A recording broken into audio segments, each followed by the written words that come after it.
तो गाइस कैसे हैं आप सब लोग। रीइंकार्नेशंस के एपिसोड 162 के साथ हाजिर हो। तो लास्ट एपिसोड के एंड पे हमने देखा था कि मास्टर ली चैन उस पपेट को ढूंढ नहीं पाते और उसके पास तलवार भी वापस नहीं लेकर आ पाते। इस आकर हमारे लिंजू से कहते हैं कि तुम मेरी तलवार वापस करो, जबकि लिंजू से कहता है क्या किसी ने मुझे से यहाँ पर से तलवार को चोरी करते हुए देखा। मास्टर ली चैन आगे से खामोश हो जाते हैं। तो यहाँ पर यंग मास्टर टोंग उनसे कहता है क्या मैं यहाँ से जा रहा हूँ क्योंकि तुम्हारी कॉन्फ्रेंस तो खत्म हो चुकी है, उसका विनर भी तुम्हें मिल चुका है, तो मैं यहाँ से वापस जा रहा हूँ। तो मास्टर ली चैन उसकी बात सुनने के बाद कहते हैं यहाँ पर से हमारी तलवार चोरी हुई है और अगर लिंजू ने उस तलवार को चोरी नहीं किया तो फिर तुम में से किसी ने उस तलवार को चोरी किया होगा। इसका मतलब यह कि तुम में से कोई भी स्वॉर्ड एम्परर सेक्टर से नहीं जा सकता। तुम सभी लोग फिलहाल के लिए यहीं पर रुकोगे ताकि हमारी इंपीरियल स्वॉर्ड हमें वापस नहीं मिल जाती। तो लिंजू से कहता है इस तलवार का मुझसे कोई भी ताल्लुक नहीं है, मुझे यहाँ पर सिर्फ वो स्वॉर्ड एनवी की फिक्र है क्योंकि स्वॉर्ड एनवी आपने अभी तक मुझे वो अटैकर नहीं दिया, वो अटैकर जिसने मास्टर जैंकाई के ऊपर रात के वक्त अटैक किया था, मुझे वो अटैकर चाहिए। मास्टर ली चैन उसे कहते हैं हाँ क्यों नहीं, तुम्हें वो अटैकर जरूर दिया जाएगा, बहुत ही जल्दी हम इस मसले को भी हल कर देंगे और तुम्हारा अटैकर तुम्हें मिल जाएगा। इसके साथ ही मास्टर ली चैन अपने एक बंदे से पूछते हैं मुझे ये बताओ कि जैंकाई कहाँ पर है, वो जहाँ पर नजर क्यों नहीं आ रहा था। वो बंदा उनसे कहता है मास्टर जैंकाई वो तो चले गए, वो तो ब्रोकन क्लिफ के अंदर एनलाइटमेंट के लिए चले गए हैं, उन्होंने कंपटीशन को जीता, तो कंपटीशन को जीतने के बाद अंदर चले गए। तो ली चैन भागता हुआ उस तरफ आगे बढ़ता और कहता है चलो जल्दी से मेरे साथ आओ, उसे हम लोग वहां से बाहर निकालेंगे। जैसे ही वो आगे बढ़ता है उसी वक्त ब्रोकन क्लिफ के अंदर जबरदस्त एनर्जी निकलना स्टार्ट होती है। वहीं पर रुक जाता और कहता है लगता है कि उसने वहां पर डाव को हासिल करना शुरू भी कर दिया। तो पीछे की तरफ गिरता है, उसके मुंह से ब्लड भी निकल रहा होता है। मास्टर जैंकाई पहले काफी ज्यादा पावरफुल है, जब वो वहां से डाव की एनर्जी को हासिल कर लेंगे तो उनकी एनर्जी और ज्यादा बढ़ जाएगी। देखने वाले कहते हैं लगता है कि जैंकाई वहां पर टाइटमैन को स्टार भी कर लिया है, लेकिन इतनी जल्दी से वो ब्रेक थ्रू कैसे कंप्लीट कर सकता है। लगता है कि जैंकाई बहुत ही पावरफुल इंसान है, इसी वजह से वो वहां पर जाने के बाद इतनी स्पेशल एनर्जी को हासिल कर रहा है। चंद जख्मी होने के बाद पीछे गिर जाता है, पीछे गिरने के बाद वो कहता है ये बंदा इसने तो वहां पर अपनी पावर्स को बढ़ा लिया है। जोंग मेनलोंग आगे बढ़ता है, मास्टर ली चैन से कहता है स्वॉर्ड एनवी क्योंकि आप स्वॉर्ड एम्परर सेक्टर के स्वॉर्ड एनवी, इसी वजह से मैं आपसे ये शिकायत दर्ज करवाना चाहता हूँ। कुछ दिन पहले मेरी वाइफ को किडनैप कर लिया था, मेरी वाइफ को किडनैप किया गया था, इसी वजह से मैं चाहता हूँ कि तुम इस मसले को इन्वेस्टिगेट करो कि हम लोग इस वक्त स्वॉर्ड एम्परर सेक्टर में, तो मैं चाहता हूँ कि तुम यहाँ पर हमारे गोस्ट एम्परर सेक्टर वालों को जस्टिस दो, तुम इस मसले को हल करो, मुझे बताओ कि किडनैपर कौन था। तो ली चैन उसे कहते हैं हाँ ठीक है मैं इस बात को इन्वेस्टिगेट करूंगा। तो जो जाओ जाओ से कहते हैं हमारे मेडिसिन एम्परर सेक्टर में से एक बहुत ही पावरफुल ट्रेजर जो कि हमारा फैमिली ट्रेजर था, डिवाइन ट्रेजर भी कह सकते हैं, वो चोरी हो गया है और तुम्हारे पास से इंपीरियल स्वॉर्ड चोरी हो चुकी है। तो मुझे लगता है कि इन दोनों बातों का आपस में कोई कनेक्शन है, हमारे मेडिसिन एम्परर सेक्टर की जो चीज चोरी हुई है उसका ताल्लुक तुम्हारी इंपीरियल स्वॉर्ड के चोरी होने से हो सकता है। चाहते हो कि आप यहाँ पर दोनों चीजों को एक साथ इन्वेस्टिगेट करें, हो सके तो हमारे मेडिसिन एम्परर सेक्टर में जाकर उसको भी इन्वेस्टिगेट कर सकती हैं। तो हुआ चीजों से कहती है कि मैंने यहाँ पर तुम्हारे स्वॉर्ड एम्परर सेक्टर में पूरे 5 बिलियन पर्ल्स को वेस्ट कर दिया, यानी कि वो सारे के सारे गुम हो गए, तो क्या तुम मुझे वो सारे ढूंढ कर दे सकते हो क्योंकि मैं चाहती हूँ कि तुम मुझे ढूंढ कर वापस दो। मास्टर जुंजी भी से कुछ कहने लगता है कि मुझे भी कुछ चाहिए। तो इसी के साथ ही ली चैन वहां से भागना शुरू कर देता और कहता ठीक है मैं तुम सभी लोगों के मसलों के ऊपर गौर करूंगा, लेकिन फिलहाल के लिए हमें इंपीरियल स्वॉर्ड को ढूंढना है, तुम सभी लोगों के मसलों को बाद में हल किया जाएगा। तुम्हारा लिंजू सेवंथ प्रिंसेस से कहता है यहाँ पर बिल्कुल ही मजा नहीं रहा क्योंकि अब कुछ भी नहीं बचा, चलो वापस चलते हैं। तो प्रिंसेस से कहते हैं क्यों नहीं। तो ये लोग वहां से वापस की तरफ मुड़ पड़ते हैं। स्वॉर्ड एम्परर पैलेस का सीन दिखाया जाता है जहाँ पर एम्परर को जब ये बात पता चलती है कि इंपीरियल स्वॉर्ड चोरी हो गया तो बहुत ज्यादा गुस्सा हो जाते हैं। तो वो गुस्से में ली चैन से कहते हैं ली चैन बकवास बंद करो, तुमने क्या कहा? कहा कि इंपीरियल स्वॉर्ड चोरी हो गई, तुम्हारी आंखों के सामने से कोई इंपीरियल स्वॉर्ड को लेकर चला गया है, तुम अपनी इंपीरियल स्वॉर्ड को नहीं बचा पाए, तुम किस किस्म के एनवी हो? लगता है कि तुम और ज्यादा जिंदा नहीं रहना चाहते, तुम मरना चाहते। तो ली चैन उसे कहता है मास्टर प्लीज शांत हो जाए, मास्टर प्लीज मुझे माफ कर दे, मैं उस इंपीरियल स्वॉर्ड को वापस ढूंढ कर ले आऊंगा। फिर उसे कहते हैं अच्छा ठीक है मुझे सारी की सारी बात बताओ, मैं शांत होकर तुम्हारी सारी बात सुनना चाहता हूँ, बताओ। तो आगे से रोना शुरू कर देता, अपने मास्टर को सारी बात बताता है कि हुआ क्या है। उसके मास्टर यानी कि एम्परर से कहते हैं अच्छा ठीक है तो ये सारी बात है, मुझे ये बताओ कि लिंजुई के खिलाफ तुम्हारे पास कोई सबूत है? लगता नहीं है कि तुम्हारे पास कोई सबूत होगा। ली चैन उनसे कहते हैं नहीं मेरे पास कोई भी सबूत नहीं है। एम्परर से कहते हैं इसका मतलब यह है कि वो नेशनल मास्टर बहुत ही पावरफुल इंसान है, सिर्फ पावरफुल ही नहीं बल्कि उसका दिमाग भी बहुत तेज चलता है। ली चैन उसे कहते हैं नहीं एम्परर वो तो सिर्फ और सिर्फ एक जोकर है। एम्परर गुस्से के साथ मुंह पर एक थप्पड़ मारते हैं और उसे कहते हैं बकवास बंद करो, क्या तुम्हें लगता है कि वो एक जोकर है? अगर वो एक जोकर है, एक जोकर होते हैं उसने तुम्हारे साथ ये सब कुछ कर दिया तो फिर तुम कौन हो? मुझे लगता है कि तुम जोकर से भी ज्यादा घटिया हो। एम्परर से कहते हैं मैं उससे मिलना चाहता हूँ, उसे जाकर बता देना कि कल पैलेस में मुझसे मिलने के लिए आए। जबकि ली चैन वहां से जाते हुए सोच रहे होते हैं कि मैं लिंजुई को एम्परर से मिलने नहीं दे सकता, जिंदा तो बिल्कुल भी नहीं, क्योंकि मेरे पास सिर्फ और सिर्फ आज रात का ही टाइम है, तो रात के वक्त मुझे जाकर लिंजुई को मारना होगा। सिर्फ में वेलकमिंग हॉल का दिखाया जाता है जहाँ पर हमारा लिंजुई होता है। तो पपेट हमारे लिंजुई के पास तलवार लेकर आ जाता है, हमारा लिंजुई उसके पास से तलवार ले लेता है और कहता है तुम्हारा बहुत बहुत शुक्रिया, तुमने बहुत अच्छा काम किया। तुम्हारा लिंजुई कहता है चलो तुम्हें मेरे लिए एक और काम करना है। वो अपनी एनर्जी को यूज करते हुए उसकी शेप को चेंज करता है और उसे कहता है मैं तुम्हें एक और मिशन दे रहा हूँ। लिंजुई उसकी एनर्जी को चेंज करते हुए उसकी पूरी बॉडी को भी चेंज कर रहा था। साथ में उसे कहती है नेशनल मास्टर अब तुम क्या करने वाले हो? साथ ही तुमने मुझे यहाँ पर अपने रूम में क्यों बुलाया है? तुम मुझसे क्या चाहते हो? तुम्हारा लिंजुई से कहता है तुम्हें मेरे लिए कुछ करना होगा, वो भी कुछ बहुत ही बुरा। ये बात सुनने के बाद सेवंथ प्रिंसेस शर्माकर उसे कहती है तुम्हें पता है ना कि मैं इस तरह के इंसान नहीं हूँ, मैं तुम्हारे साथ कोई भी गंदा काम नहीं करूंगी। तुम्हारा लिंजुई से कहता है तो फिर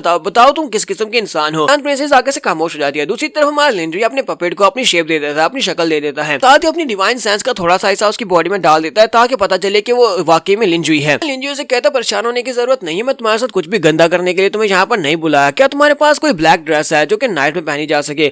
तो वो उसे कहती है नहीं मेरे पास कोई भी नाइटी नहीं है। तुम्हें नाइटी क्यों चाहिए। तुम्हारा लिंजी से कहता है तुम किस तरह के स्वर्ड एनवई हो, तुम्हारे पास तो नाइटी ही नहीं है। अरे तुम रात को क्या पहनकर सोती हो, क्या इन्हीं कपड़ों में सोती हो। लिंजी अपने पास एक काला चौका निकालता है और उसकी तरफ फेंकते हुए कहता है चलो जल्दी से इस नाइटी को पहन लो कि हमें बाहर जाना है, हमारे पास इतना टाइम नहीं है, तुम्हें यहाँ से जाने की जरूरत नहीं है, यहीं पर पहन लो। तो वो उसे कहती है अच्छा ठीक है फिर तुम दूसरी तरफ देखो, इस तरफ मत देखना। और फिर साथ ही वो उससे पूछते हैं मुझे ये बताओ कि तुमने अपने वार पपेट को इस तरह की शेप क्यों दे दी, तुमने उसे अपना रूप क्यों दे दिया है। तुम्हारा लिंजी से कहता है मैं तुम्हें बाद में बताऊंगा, पहले सबसे पहले हमें यहाँ से निकलना होगा। वो अपने पपेट से कहता है मिस्टर पपेट तुम्हें मेरे लिए एक और काम करना होगा, तुम्हें यहाँ पर मेरे लिए रुकना होगा और साथ ही मेरे लिए अपनी जान देना होगी, क्या तुम ऐसा करोगे। तो वो कौन सा कहने वाला कि नहीं कर सकता। उसे कहता है ठीक है मास्टर मैं करूंगा।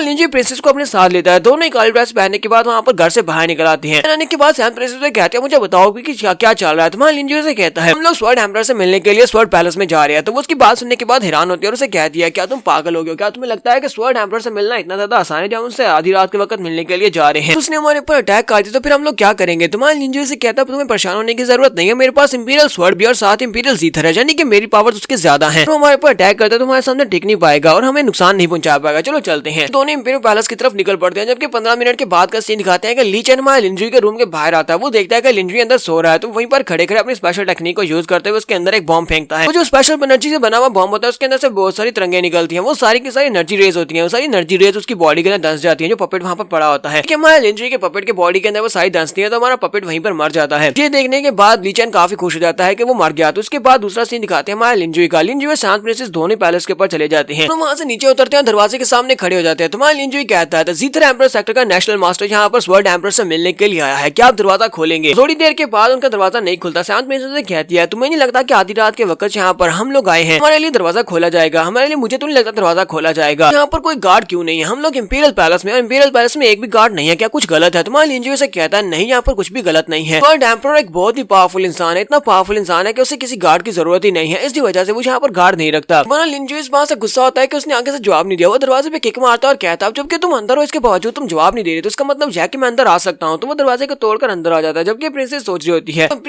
होती है कि इसने मुझे ब्लैक कपड़े इसलिए पहनाए थे कि हम लोग किसी की नजर में ना आए। तो फिर यहाँ पर दरवाजा तोड़ रहा है ताकि सभी लोग इस बात से जाग जाएं। लिंजी जैसे अंदर आता है तो एम्परर ने पहले से अपनी एनर्जी को रिलीज किया होता है। तो वो उसे कहता है जीथर एम्परर सेक्टर का नेशनल मास्टर तुम वाकई में बहुत ज्यादा बहादुर हो जो यहाँ पर आधी रात को मुझसे मिलने के लिए आए हो। साथ ही एनर्जी को रिलीज करते हुए लिंजी के ऊपर अटैक करता है। जबकि मां लिंजी अपने पास इंपीरियल जीथर को निकालता है, उसको बचाते हुए सामने शील्ड बना लेता है। और एम्परर जीथर को देखने के बाद कहते हैं लड़के तुम्हारे पास इंपीरियल जीथर है, इस बात का मतलब ये नहीं है कि तुम यहाँ पर आकर जब चाहे इस तरह एरोगेंटली बिहेव कर सकते हो। तुमने मेरे स्वर्ड एम्परर सेक्टर में काफी ज्यादा ट्रबल काज कर दिया। तुम्हारा लिंजी से कहता है क्या तुम्हें लगता है कि सिर्फ और सिर्फ इंपीरियल जीथर की वजह से मैं इतना ज्यादा एरोगेंट हूँ। नहीं चलो मैं तुम्हें एक और चीज दिखाता हूँ। अपने पास इंपीरियल स्वर्ड भी निकाल लेता है और उसे कहता है ये बताओ मेरे पास दो चीजें होंगी, क्या अब मैं यहाँ पर ट्रबल काज कर सकता हूँ। तो यहाँ पर हम लोग अपनी एपिसोड 162 का एंड करेंगे। एपिसोड की एक्सप्लेनेशन अच्छी लगी तो कमेंट करके जरूर बताइएगा। चैनल को सब्सक्राइब कर दें, वीडियो को लाइक और शेयर कर दें। शुक्रिया।